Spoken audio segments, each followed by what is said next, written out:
오늘은 인자의 명칭의 의미에 대해서 공부를 하겠습니다.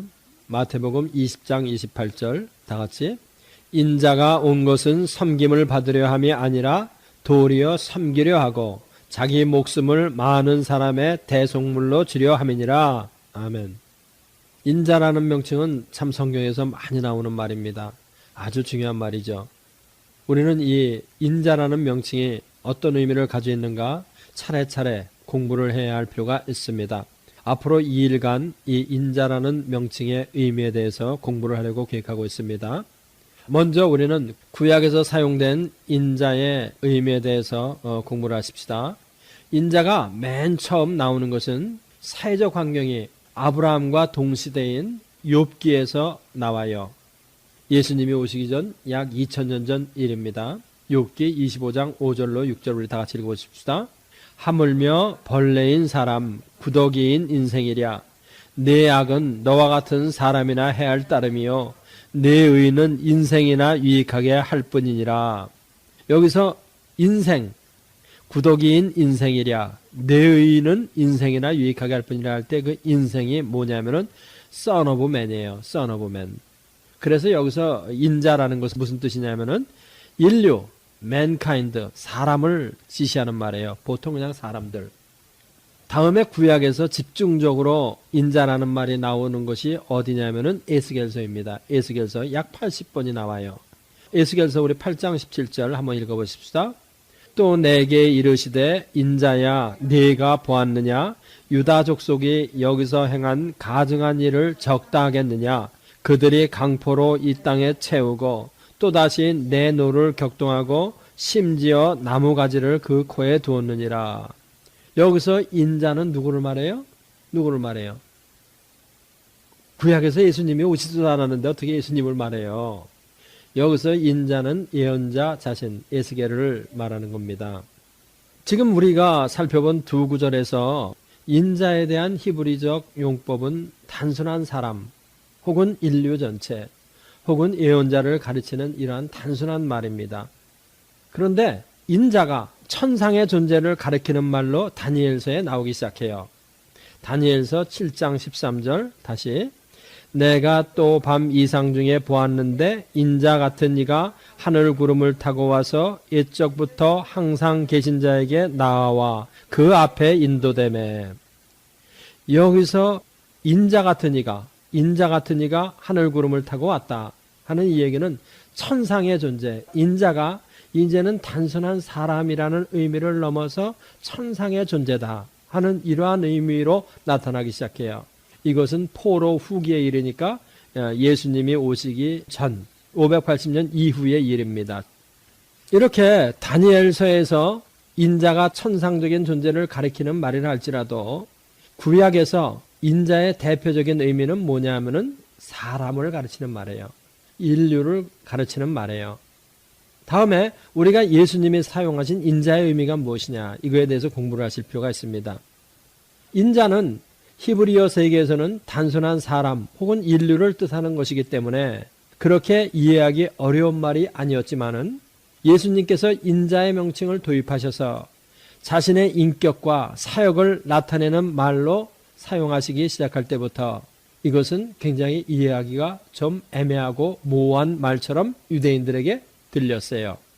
그래서 예수님의 대적자들인 유대인들은 인자가 누구냐 분명하게 말하라고 이렇게 예수님에게 힐난한 적이 많이 있습니다. 요한복음 12장 34절을 읽어보십시다. 이에 무리가 대답하되 우리는 율법에서 그리스도가 영원히 계신다함을 들었거늘 너는 어찌하여 인자가 들려야 하리라 하느냐? 이 인자는 누구냐? 도대체 네가 인자 자꾸 그러는데 도대체 인자가 누군지 정확하게 말하라. 이 사람들에게는 아주 애매하고 모호한 이런 말로 들린 것입니다. 사람들의 이런 혼돈을 알고 계셨던 예수님은 제자들은 인자를 누구로 알고 있는지 물어보신 적이 또 있어요. 마태복음 16장 13절 우리 다 같이 예수께서 가이사랴 빌립보 지방에 이르러 제자들에게 물어 가라사대 사람들이 인자를 누구라 하느냐? 예수님도 제자들에게 한번 물어보신 거예요. 사람들이 인자를 누구라 하느냐? 아울러 너희들은 인자를 누구라고 생각하느냐? 이때 베드로는 분명하게 인자가 누구인가에 대한 자신의 신앙을 고백하였습니다. 그렇죠? 16절 시몬 베드로가 대답하여 가로되 주는 그리스도시요 살아계신 하나님의 아들이시니이다. 다른 유대인들에게는 인자가 누구인지 불분명하였지만은 베드로는 분명하고 확실하게 자신의 신앙을 고백했습니다. 나아가서 신자들인 우리들도 분명하고 확실하게 알고 있어야만 합니다. 예수님께서는 인자는 자신을 가르치는 것으로 분명하게 말씀하셨어요. 요한복음 6장 53절 54절 다 같이 예수께서 이르시되 내가 진실로 진실로 너희에게 이르노니 인자의 살을 먹지 아니하고 인자의 피를 마시지 아니하면 너희 속에 생명이 없느니라. 내 살을 먹고 내 피를 마시는 자는 영생을 가졌고 마지막 날에 내가 그를 다시 살리니. 인자의 살과 피는 내 살과 내 피라고 하시므로 인자가 바로 예수님 자신이심을 분명하게 말씀하시죠. 그렇죠? 우리 한 구절 더 찾아보십시다. 요한복음 8장 28절 이에 예수께서 가라사대 너희는 인자를 둔 후에 내가 그인 줄 알고 또 내가 스스로 아무것도 하지 아니하고 오직 아버지께서 가르치신 대로 이런 것을 말하는 줄도 알리라. 너희는 인자를 둔 후에, 여기서 둔 후에라는 이 말은 lift up, 하늘로 들려 올리고 난 후에 이런 뜻이에요. 이렇게 인자가 하늘로 들려 올리고 난 후에 내가 그인 줄 알리라. 이렇게 말하시므로 인자는 바로 예수님 자신이라는 것을 예수님이 말씀하세요. 그렇죠? 인자라는 말은 단순한 말이지만은 이것을 자신에게 도입하신 후에는 이것은 독특한 의미를 가진 이러한 말이 되었을 뿐만 아니라 예수님께서 자신이 사용하시는 그 말의 의미를 분명하게 자각하고 계셨어요. 이것이 중요한 거예요. 예수님은 자신이 사용하시는 그 말의 의미를 분명하게 자각하고 계시면서 그 말을 사용하신 거예요. 우리가 알아야 할 것은 무엇이냐면 그래서 예수님이 인자의 명칭을 사용하실 때 당신의 자의식이 무엇이냐 이것을 아는 것이 굉장히 중요한 것입니다. 우리가 예수님의 자의식을 알게 되면 기독론의 이해에 있어서 새로운 차원으로 들어가게 돼요. 그러면 이제는 예수님의 자의식에 있어서 인자의 의미가 무엇이냐 이거에 대해서 한번 공부를 해보십시다. 예수님의 신성을 가리키는 대표적인 용어가 뭐예요? 예수님의 신성을 가리키는 대표적인 용어가 뭐라 그랬죠? 내가 아주 그냥 강조를 하고 그거 모르면 어떻게 해요? 예수님의 신성을 가리키는 대표적인 용어가 뭐예요? 하나님의 아들이에요. 하나님의 아들과 대비하여 예수님의 인성을 대표하는 용어가 뭐예요? 맞아요. 인자, 그건 맞았어요. Son of Man. 이거 분명하게 이 정도는 아주 기초로 알고 있어야 돼요. 인자가 예수님의 인성을 가리키는 말이지만은 이 말이 범상한 의미가 아닌 것은, 보통 의미가 아닌 것은 인자 안에는 하나님의 형상을 손상 없이 원형 그대로 간직한, 다시 말하면 죄 없이 태어난 사람이라는 의미를 가지고 있어요.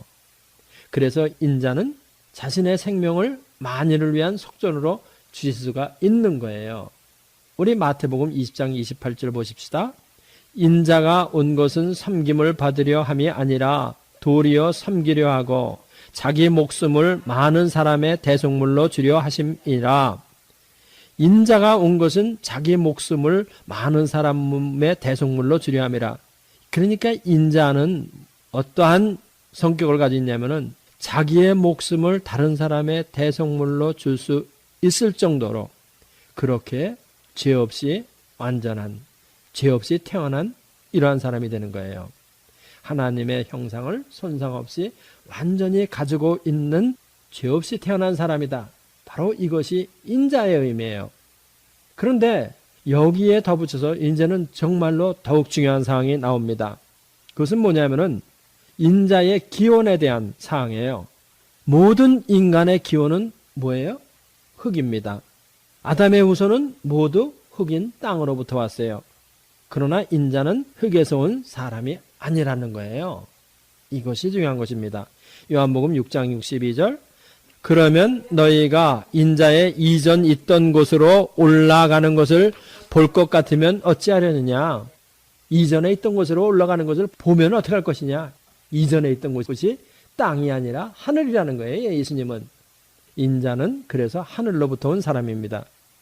예수님은 이 사실을 그의 선교 초기부터 확실히 자각하고 계셨어요. 요한복음 3장 13절. 하늘에서 내려온 자 곧 인자 외에는 하늘에 올라간 자가 없느니라. 요한복음 3장은 예수님의 선교 초기의 사실 아니에요? 그런데 그 요한복음 3장 13절에서 무엇이라고 말씀하시냐면은 인자는 하늘에서 내려온 자다. 이렇게 말씀하시는 거예요. 인자는 하늘에서 내려온 사람이다. 땅에서 온 사람이 아니다. 예수님이 3장에서부터 말씀하고 계세요.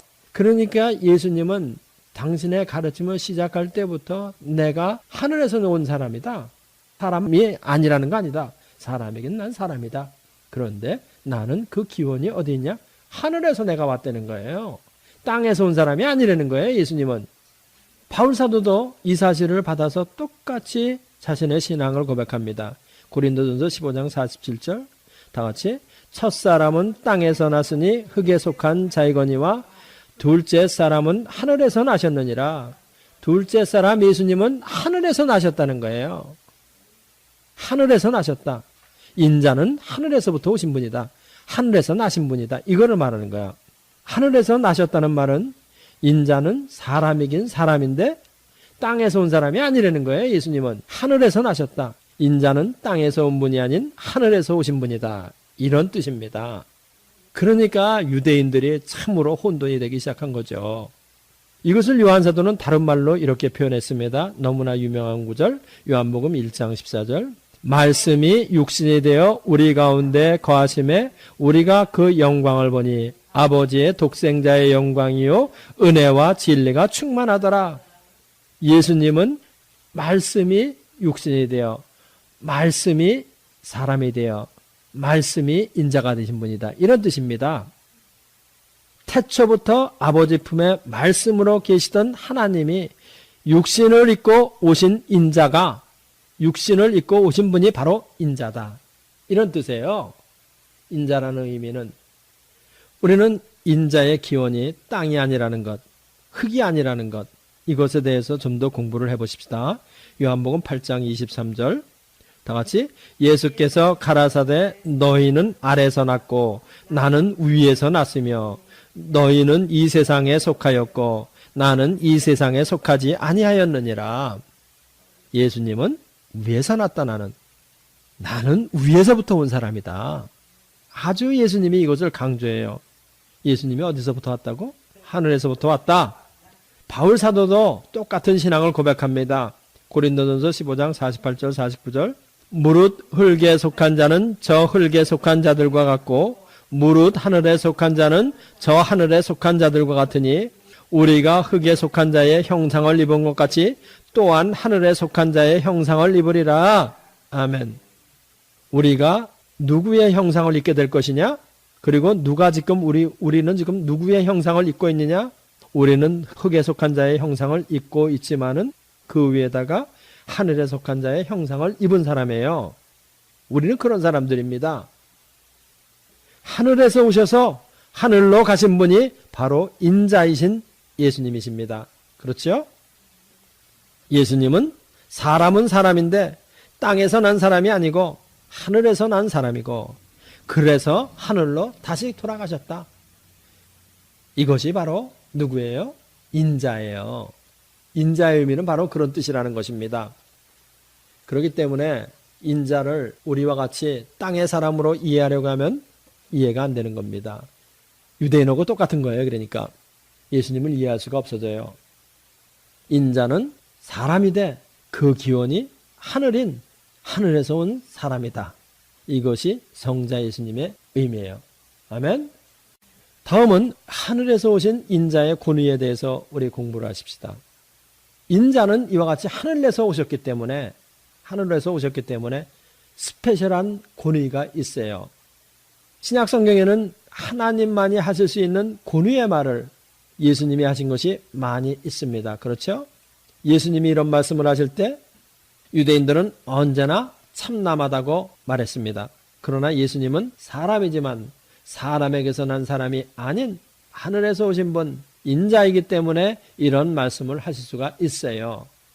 이제는 확실하게 그걸 이해가 되죠. 왜 예수님이 권위 있는 말씀을 그렇게 하셨는가? 죄를 사하여 주시는 말씀도 하셨고, 안식일의 주인은 인자라는 말씀을도 하셨고, 인자가 하나님 보좌 우편에 앉을 것이라는 말씀도 하셨고, 권위 있는 이런 말씀을 예수님이 하셨는데, 그 이유가 뭐냐? 인자는 땅에서 난 사람이 아니라 하늘에서 난 사람이다. 하늘에서 온 사람이다. 그렇기 때문에 예수님이 그렇게 말씀하셨다 이겁니다. 인자가 죄를 사하여 주는 권세를 가지신 것에 대해서 우리 공부를 해보십시다. 마가복음 좀 길지만 2장 1절부터 12절까지 읽어보십시다. 수일 후에 예수께서 다시 가버나움에 들어가시니 집에 계신 소문이 들린지라 많은 사람이 모여서 문 앞에라도 용신할 수 없게 되었는데 예수께서 저희에게 도를 말씀하시더니 사람들이 한 중풍병자를 네 사람에게 메어가지고 예수께로 올세 무리를 인하여 예수께 데려갈 수 없으므로 그 계신 곳에 지붕을 뜯어 구멍을 내고 중풍병자의 누운 상을 달아내리니 예수께서 저희의 믿음을 보시고 중풍 환자에게 이르시되 소자야 내 죄 사함을 받았느니라 하시니 어떤 서기관들이 거기 앉아서 마음에 의논하기를 이 사람이 어찌 이렇게 말하는가 참나마도다 오직 하나님 한 분 외에는 누가 죄를 능히 사하겠느냐. 여기 보세요. 중풍병자를 지붕을 뜯어서 위로부터 밑으로 달아내리는 걸 보고 예수님께서 소자야 내 죄 사함을 받았다 이렇게 말씀하신 거 아니에요? 그러니까 그것을 보고 바리새인들이 참남하다 신성모독을 하는구나. 어떻게 사람이 죄를 사한다고 이렇게 말할 수 있느냐 하면서 수군수군 됐다는 얘기입니다. 8절부터 우리 다시 저희가 속으로 이렇게 의논하는 줄을 예수께서 곧 중심에 아시고 이르시되 어찌하여 이것을 마음에 의논하느냐 중풍병자에게 뇌제 사함을 받았느니라 하는 말과 일어나 내 상을 가지고 걸어가라 하는 말이 어느 것이 쉽겠느냐 그러나 인자가 땅에서 죄를 사하는 권세가 있는 줄을 너희로 알게 하려 하노라 하시고 중풍병자에게 말씀하시되 내가 네게 이르노니 일어나 네 상을 가지고 집으로 가라 하시니 그가 일어나 곧 상을 가지고 모든 사람 앞에서 나가거늘 저희가 다 놀라 영광을 하나님께 돌리며 가로되 우리가 이런 일을 도무지 보지 못하였다 하더라. 아멘. 예수님께서 중풍병자를 고치신 이 이야기는 참으로 유명한 얘기인데 여기서 중요한 것은 뭐냐면은 2장 10절 우리 보십시다. 2장 10절 다 같이 한번 읽어보십시다. 그러나 인자가 땅에서 죄를 사하는 권세가 있는 줄을 너희로 알게 하려 하노라. 인자가 땅에서 죄를 사하는 권세가 있는 줄을 너희로 알게 하려 하노라. 예수님께서 인자가 죄를 사하는 권세가 있음을 사람들에게 알게 하고 그것을 데몬스트레이션 하기 위해서 예수님께서 내 죄가 사해졌다 이렇게 선언하셨다는 의미예요. 그것을 알게 하려고. 오직 하나님 한 분만이 죄를 사하실 수 있지만은 인자도 죄를 사하는 권세가 있음을 보이기 위해서 사람들 앞에서 공적으로 예수님께서 내 죄가 사해졌다고 이렇게 선언하셨다는 이런 의미입니다. 인자는 하늘에서 오신 하나님이기 때문에 이런 권세가 있다. 나는 하늘에서 온 존재다. 인자가 죄를 사하는 권세를 가지셨다고 하는 것은 아버지께서 모든 심판을 아들에게 맡기셨다고 하는 말과 같지요. 인자가 죄를 사하는 권세를 가지셨다는 얘기는 뭐냐면은 죄에 대한 심판을 아버지께서 모두 아들에게 맡겼다. 이런 얘기랑 똑같은 얘기입니다. 그러니까 마가복음 그 사실에서도 예수님께서 왜 그런 일을 하셨느냐. 아버지께서 죄에 대한 심판을 죄를 사하는 권세를 인자이신 아들에게 모두 맡겼다. 이거를 예수님은 사람들이 알기를 원했고 그것을 기적으로 확증하기를 원하셨던 거예요. 우리 요한복음 5장 22절 보십시다. 22절 23절 아버지께서 아무도 심판하지 아니하시고 심판을 다 그 아들에게 맡기셨으니 이는 모든 사람으로 아버지를 공경하는 것 같이 아들을 공경하게 하려 하심이라. 아들을 공경치 아니하는 자는 그를 보내신 아버지를 공경치 아니하느니라. 아버지께서 아무도 심판하지 않으시고 이제는 심판을 다 아들에게 맡겼다. 예수님께서는 죄에 대한 심판의 권세를 다 이제는 가지고 계시고 이러한 권세로 말미암아 예수님은 또 뭐라고 말씀하시냐면은 내가 그인 줄 너희가 믿지 않으면 죄 가운데서 너희가 죽으리라. 이렇게 단도직입적으로 무시무시한 말씀을 하시는 거예요. 너희들 내가 그인 줄 믿지 않으면 너희들 죄 가운데 이제 죽어버린다. 요한복음 8장 24절 너희가 만일 내가 그인 줄 믿지 아니하면 너희 죄 가운데서 죽으리라. 예수님을 안 믿는다는 것이 얼마나 큰 죄가 된다는 것이 이제 여기서 나타나는 거예요. 예수님이 이런 말씀을 하실 수 있는 이유가 뭐냐? 예수님은 하늘에서 오셔서 죄를 사하실 수 있는 권세를 가지셨을 뿐만 아니라 이제는 죄에 대한 심판의 권세도 가지고 계시다는 거예요. 이것은 더 나아가서 무엇을 의미하는 거냐면은 고난을 당하신 인자께서 마지막 때에 심판의 자리에 앉을 것을 미리 보여주는 것입니다. 인자가 직접 왔었기 때문에 이제는 모든 인간들이 누구 앞에서 심판을 받게 되냐면 인자 앞에서 받게 되는 거예요. 인자가 직접 와서 고난을 당하셨으니 인자가 심판자리에 앉게 되는 겁니다. 요한계시록 20장 11절 내가 크고 흰 보좌와 그 위에 앉으신 자를 보니 땅과 하늘이 그 앞에서 피하여 간데없더라. 이것은 마지막 때에 있을 백보자 심판을 말하는 건데 그 위에 앉으신 자를 보니 물론 그 위에 앉으신 자는 예수님이시지요. 예수님이 백보자 심판 자리에 앉으셨다. 왜? 인자이시기 때문에. 인자로서 이 땅에 오셨었기 때문에. 그렇기 때문에 인자이신 예수님이 이제는 심판 자리에 앉게 되는 거예요. 그렇죠? 인자가 직접 와서 말씀하셨기 때문에 인자는 누구도 그 인자 앞에서 핑계할 수가 없게 돼요. 그 인자 앞에서 심판을 받게 돼요. 요한복음 15장 22절 다 같이 내가 와서 저희에게 말하지 아니하였다면 죄가 없었으려니와 지금은 그 죄를 핑계할 수 없느니라. 인자가 직접 와서 말씀하시고 보여주고 가르쳤기 때문에 이제는 너희들이 그때에 내 앞에서 핑계할 수 없으리라. 그러니까 우리가 참 이 성경을 깊이 공부하고 깊이 공부하다 보면은 예수님은 처음부터 끝을 다 꿰뚫고 계셨어요. 인류 역사의 모든 그 과정을 시작과 종말을 다 꿰뚫어 보고 계시면서 그것을 백그라운드로 가지시고 사람들에게 말씀하고 가르치신 거예요. 오늘은 여기까지 공부하고 다음 주에는 인자가 안식일의 주인이다 한 거기에서부터 한 주일 더 공부하겠습니다. 기도하십시다.